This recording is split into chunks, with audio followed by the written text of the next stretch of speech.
Hello, everyone. Welcome back to yet another political episode. So, we got to talk about some news in regards to New York.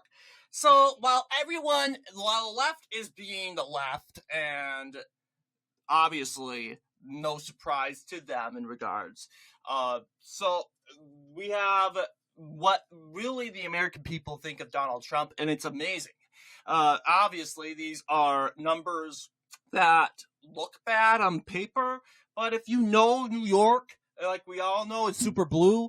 We know this is very good. 51% of New Yorkers disapprove of Donald Trump. That's because they approve of the mass deportations, his crackdown on crime, and his deployment of ICE agents across the metro. And ultimately, the left wants to make it seem like it's horrible that illegal immigrants, people that are breaking the law, are being deported, and that the use of deportations are being used, which obviously I wouldn't say except for Biden, every president has used to extended point. That's so bad because Trump is using it. A lot of common sense Americans don't really understand what the fuss is about. The left making noise right now. They're crying about transgender surgery, transgender stuff, along with the ICE raids and Doge and all this stupid stuff, Palestine, Gaza Laga thing, and they're going boohoo, whining, and crying, and Americans are like, you know what, forget it. We're tired of this because they went through the grift. They went through the grift. They understand the grift of the left. This is nothing new to them. This is what the left is. And ultimately, because they know what the left is, they understand that, you know what, we filed for this in 2017. Then came Joe Biden. We thought he was going to bring transparency. The Democrats were going to bring transparency. They're going to be less Trump deranged. Nope. They were even more Trump deranged. And a lot of Americans just learn to accept that these people will never be happy. They never will get a life. They'll never find the beauty of life. They'll just sit on the couch and screaming a pillow for the next 4 years. And you know what? If that's what's going to happen, hey, a lot of Americans just accepted it. There's no pleasing a liberal. There's no such thing. They tell us to roll over to their demands, even though it's absolutely not possible. And obviously, in a state like so woke like New York, we have these breaking numbers. 51% of Americans disapprove of Donald Trump in the state of New York. 46%, that must mean that the national approval rating is much higher than it actually is. If you actually think about New York, if this is New York numbers, very liberal. 44% approve of Kathy Hochul. 48% disapprove of the governor. This is pretty much putting her campaign in jeopardy for her reelection in 2026. Why do I say that? Well, the likelihood is very high that Kathy Hochul is going to get reelected in 2026. Why? What carried her over? It was Manhattan. You got the Bronx up here. You got King County, which holds Brooklyn, Queens. Those counties voted respectively for Hochul by double digits. It would be bad if she didn't. They didn't, though. But let's take a look. What does it take for a Republican to win in New York? Well, you'll see the last time a Republican governor won in New York was actually in 2002. George Pataki won re-election in this liberal state by 49.40%. Now, to be a win, he was a liberal, right? He was a liberal, and he only got 49.40% of the popular vote. That was hard to do. He defeated H. Carl McCall by double digits, because it looks like Tom Golisano, who probably ran a moderate campaign, was taking liberals. As you see, he won Monroe County. But it looks like these polling sources, so he was pretty much like the Phil Scott of New York, a very big liberal, and he went pretty much everywhere and carried the New York Metro. Nassau, 60%. Rockland County, 60%. And most importantly, what fed into the recipe of his ultimate victory was in New York. McCall couldn't even win Queens County by an expectation of 70-60%. He won it by like 49%. That's bad. Really bad. You cannot do that while running for, like, you're guaranteed to win New York. You need to get those numbers up. King County, all the way to the 50% range. You'll see 50 to 60% in not only King County, but in New York County. Bronx, it's all the way up to 60 to 70%. That's also bad. The expectation, like, take a look at 2006. The numbers really, this is the expectation here. Both of these numbers are at 80%. The Queens, I want to believe it's between 70 and 80% there, in regards to how much the Eliot Spitzer is actually winning the state of New York. So, obviously, big news in regards to New York, and the fact that, yeah, a lot of people don't like Donald Trump in New York, but that's expected. But the fact that 51% only disapprove, it shows that Donald Trump is making huge inroads in regards to people in that New York City metro that are affected by crime, that are affected by illegal immigration. We have people pushing each other into the subway in the middle of the train. Right when the subway comes, you go and push a guy, some idiot pushes a man into the tracks. I'm not saying they're all illegal immigrants, they're just agents of chaos.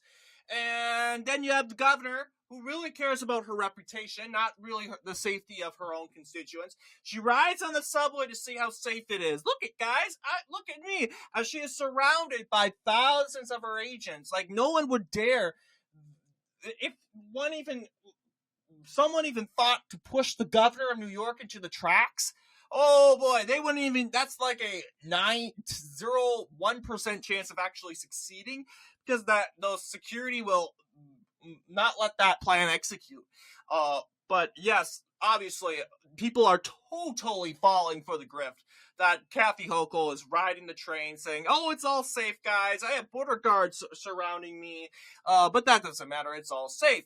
But right when she leaves, everything is horrible again. It's not just the subway that's the problem. It's just ordinary crime everywhere. People are being severed into pieces by illegal immigrants. We have the heads of little girls and little boys being found in garbage cans and recycling cans randomly in people's yards. It's just a horrible thing to wake up to. And you would be wondering why these numbers are so close in a state like New York. It's because stuff like this. And the woke far left immigrant, I don't want to say cult, but immigrant, ILM movement, I will say, they don't get it. They don't get it. I think they understand. They just don't want to grasp. They cannot comprehend that their amigos are being deported all the way to wherever they came from. I shouldn't say amigos, but random people. We have the ILM movement. They're so mad that their friends are being, I wouldn't say they're friends. A lot of them do not. Well, I only say they're friends because it seems as if they're actually supporting. If you really are against the murder and heinous actions committed against women in New York, then you would support them to be deported. Yeah, go away. We don't want you in America. If you're going to kill innocent people, then we don't want you here. But no, they can't wrap their minds around common sense and common logic. You entered in here illegally. Not only that, but you're killing people. So why shouldn't you be deported? So it's just, the cuckoo for Cocoa Puffs is beyond insane. But obviously, we got to talk about the New York governor's race. A lot of people are indicating, oh, it's going to be compatible this year. And it can be. You have a poll source that already is labeling the New York governor's race as a potential battleground. February 6th, 2025, this was labeled as a battleground by IE. You'll have polls already saying that over a double-digit amount of people are saying from Siena College and Slingshot Strategies, they're saying, hey, look, we want someone else. Get someone else. And really, this doesn't even involve a Republican. And perhaps if this did involve a Republican, it may be more closer. We are not we don't necessarily know. But which Republican is going to challenge Kathy Hochul to this? We have Mike Lawler, the congressman from New York 17th Congressional District that looks potentially to go blue in the midterms.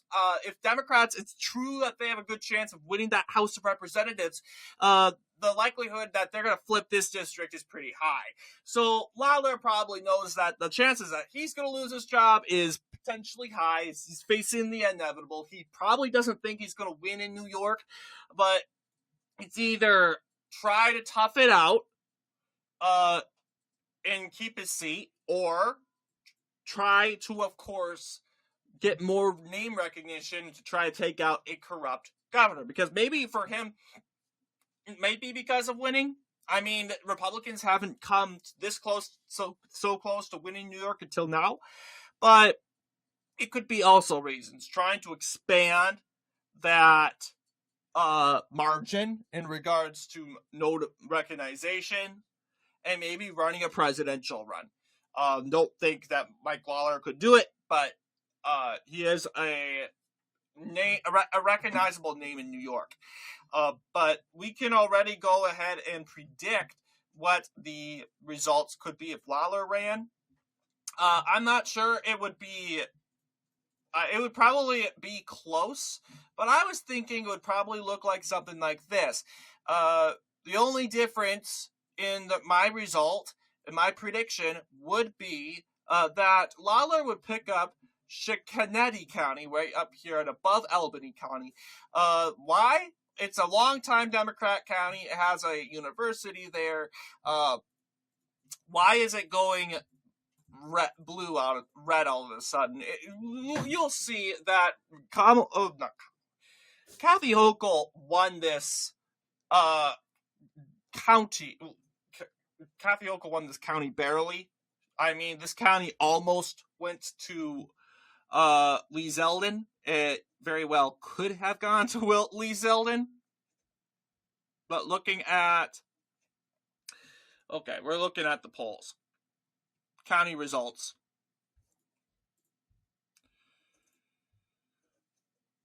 So looking at the results here, you'll see Schenectady County, whatever it's called, 1.58% of a margin, only 860 votes of a margin, specifically.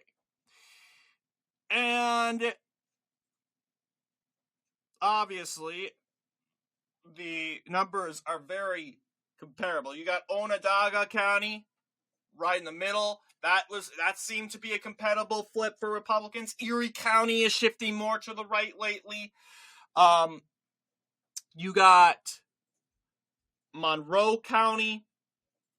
You have a lot of different opportunities. I think it would probably look like something like this, where probably Lawler would win in Erie County and in Schenectady County. But otherwise, Republicans would probably have an opportunity in winning most. But I do expect Hochul to win. Why? I don't think we can ever get that much numbers unless it's really, really, really, really bad. But it could be very close. This time, I know Hochul ended up winning the said race by at least 5 points. It could be a 1-point win for her. I do not know. But we know that it only took, the Republican governor of New York, George Pataki. This was a double-digit lead, believe it or not. And it only took Queens, Kings County, Manhattan, and Bronx that behave like swing counties, compatible territories, to actually make it result to a blowout win for Republicans. Imagine how much Republicans could do if it's just a little bit more to the right. I would say maybe 60% each county. Maybe the Bronx would probably be more in the 70% territory. Maybe that Mike Lawler would have a good chance in flipping and winning that said county there, win the said race. But I'll tell you, I didn't mean to color Ian Monroe. My bad. It would be really big if Republicans ended up doing just that. I am optimistic in regards to this. I mean, let's just say, like I said before, what if we lose the House of Representatives? What if we don't get them? Well, then again, we have something much more to be happy about. We have New York, which would be a humiliating defeat for Democrats. They win the House of Representatives, hopefully no more than 2 seats. But look at you. You lost your basin. The basic basin of the Democratic Party, other than California in the East. And you lost it because your constituents just exposed how bad your leadership is there. So ultimately, this is probably what my prediction's looking like right now. Let me know down below. And as always, I'll see you all in the next political episode.